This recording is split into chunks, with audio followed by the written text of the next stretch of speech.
Prêtez-moi vos lunettes. Non. Bon, vous avez quoi à cacher?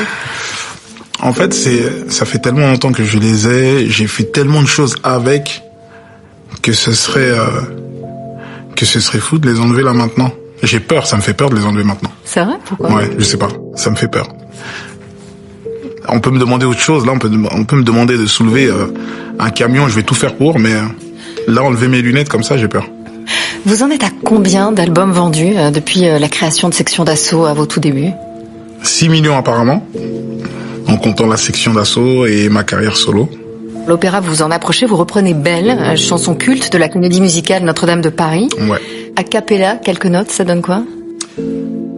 Belle, malgré ses grands yeux noirs qui vous ensorcellent, la demoiselle serait-elle encore plus seule quand ses mouvements me font voir monts et merveilles sous son jupon aux couleurs de l'arc-en-ciel.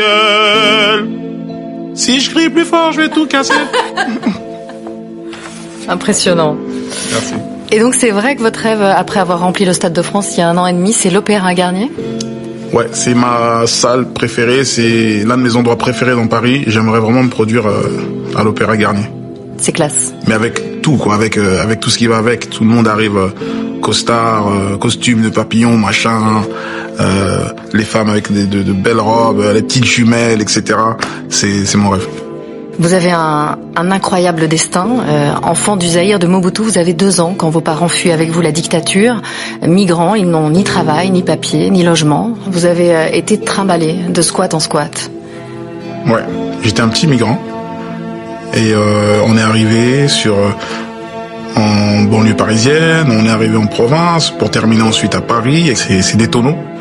C'est des tonneaux toute mon enfance, des tonneaux pour qu'à un moment la voiture s'arrête.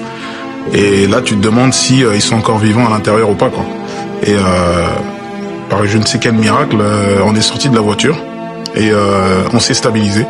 Est-ce que petit, l'école vous a aidé? C'est plus le centre de loisirs. J'ai appris un peu l'histoire de la France, etc. J'ai appris à connaître les artistes français, l'art, etc. Au centre de loisirs. C'est là que j'ai été vraiment sensibilisé. Donc oui, c'est l'école en vérité, c'était une forme d'école pour moi. Et c'est là, à 9 ans, que vous découvrez la scène. C'est là que je découvre la scène, exactement. J'ai fait une pièce de théâtre, Le bourgeois gentilhomme, les fourberies de Scapin. Et je me rends compte que j'aime ça. Et là, je rentre dans l'histoire, je rentre dans la culture, la fierté de la France. C'est à ce moment-là qu'on m'applaudit pour la première fois.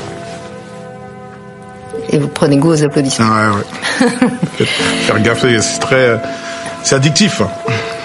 Mais près de vous, en même temps, dans les squats, traînaient les trafiquants, les dealers. Vous étiez sur un fil. Ouais. Nous, on était avec notre famille dans une pièce ou deux. Et t'avais d'autres pièces qui étaient occupées par des dealers, par exemple. Des gens qui venaient là et qui faisaient leur drogue, qui la découpaient, etc. Donc moi, j'ai tout vu. Depuis tout petit, j'ai tout vu. J'ai vu comment ça se passait. J'observais tout, quoi. Et j'ai vraiment grandi dans ça. Et qu'est-ce qui a fait que vous n'êtes pas tombé?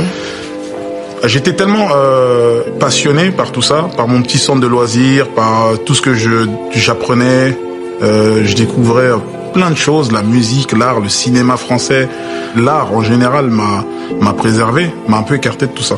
Parce que j'étais occupé.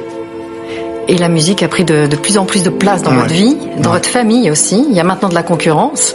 Fin 2018, sur le podium des ventes, 1er Johnny, 2e Gims, 3e Dadju, votre petit frère.